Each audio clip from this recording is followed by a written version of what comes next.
trip, and that's almost halfway because it's 22 hours, so almost halfway. I haven't had any problems breathing. Thank the Lord. Real grateful about that. I have been headachy. What I did in anticipation, I took 2 Nurofen when I boarded, and then so at 10:30 I took those. And then I woke up, I sort of had patchy sleep, but I woke up at 3 and I was awake for like an hour and a half. And I took some more Nurofen at 4:30 as well. Just because of I was a bit headachy, and so I haven't had any since, and hopefully I don't need it. We've been cruising at 4,000 meters altitude for some time now, and I'm fine, which is good. Apparently it's around lunchtime that we'll get to the highest altitude, which is over 5,000 meters above sea level. I'm hoping I'll be asleep for it, and I might be because I've only had a few hours sleep on and off, and we got another 11 and a half hours on board this train, but I'm embracing train life. The toilets are clean, the toilet's been clean, I'm real thankful about that. Having a dream run. What was I so scared about?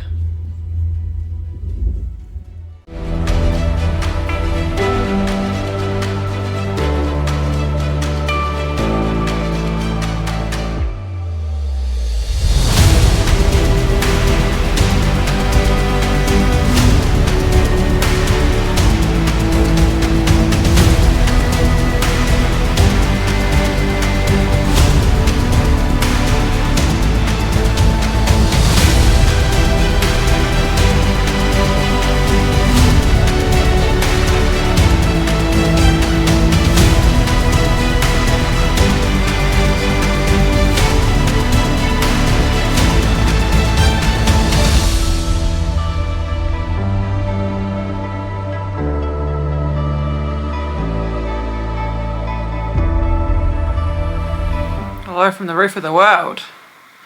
So this happened. My little oxygen tube connected to my huge ass oxygen tank.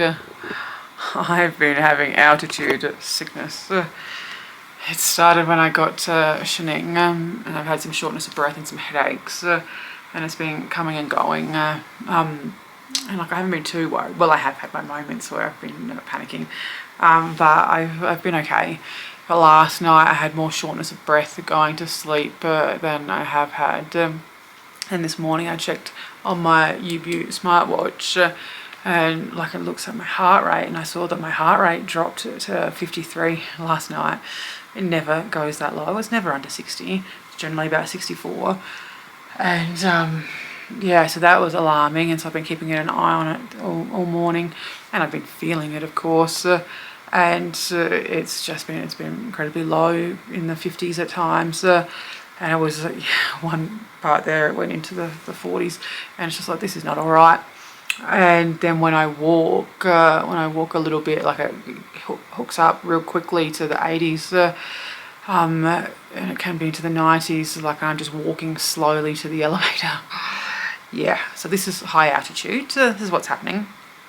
But my travel agent, he's been wonderful. He organised this oxygen tank, because what I did earlier, I just had these little oxygen canisters, and I asked him, I had to meet with him today, and I asked if he could bring some oxygen, and I told him how I was feeling, and he's like, yeah, right. Then he said he was going to be late, and he sent me a picture of this sucker, and I'm like, oh, you think I need that? He's like, yeah, I think you do.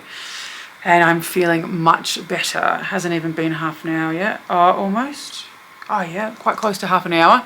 I'm feeling a lot better. Like my heart, my gosh, I've been feeling my heart so much, and I feel it's calmer. My head I'm less headachy, thank goodness. And yeah, so this is like 8 hours of oxygen, the good stuff. So they say like try to avoid using the oxygen. That's what I have. I haven't used it until today, and but like I had to, which is fine. So 8 hours. I can use it for like up to 2 hours now, he reckons. Maybe I will, maybe I won't, I'll decide. And then like people sleep with it, if they have trouble sleeping as well, can sleep with it, so I'll think about that later. But I feel better, and he said he can get me more if I need it during my stay. So I'm going to hang out with me in the oxygen. I'll probably read a book as well. I'm okay. Everything's fine. My heart's not going to stop beating. It's not like I was worried about that before. on top of it exploding at times when it's like pounding real fast. Everything is okay. So I was on the oxygen for an hour, and then I thought I'd be alright to go get some lunch. So I took a walk and I seemed alright, but then when I was sitting there about to get my lunch, I felt my heart hurt a little bit.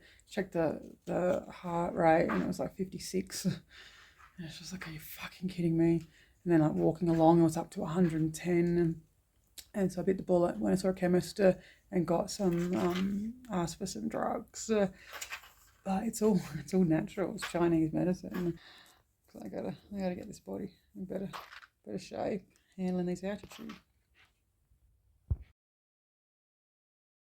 It's Tuesday night. So I had to have the oxygen on Sunday morning. I did it for an hour, like I said in that second sort of clip there. And I let it be at that, but then that evening I had it for another hour before going to sleep. And I could certainly tell the difference with having that oxygen. Monday morning I woke up feeling better than I had since I was in Shanghai.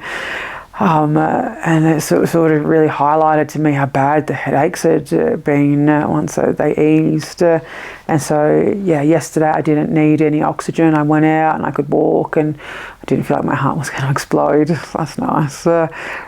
Still, like it's certainly beating at a higher rate than usual, but it's to be expected at the high altitude. So, and just to clarify an earlier point, my heart rate does get into the 50s at times. So that's not exactly uncommon. It is uncommon to be like mid and low 50s, but the high 50s, that's not uncommon.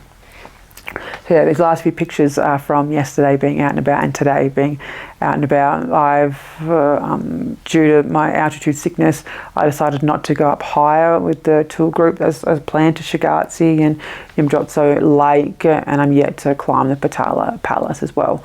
I'm not sure that I'm going to go at any higher altitudes. I thought I was going to, but I'm gonna listen to my body. I'm not gonna push it, and I'm just going to enjoy my time here. Hope you've enjoyed the pictures. Thanks for watching.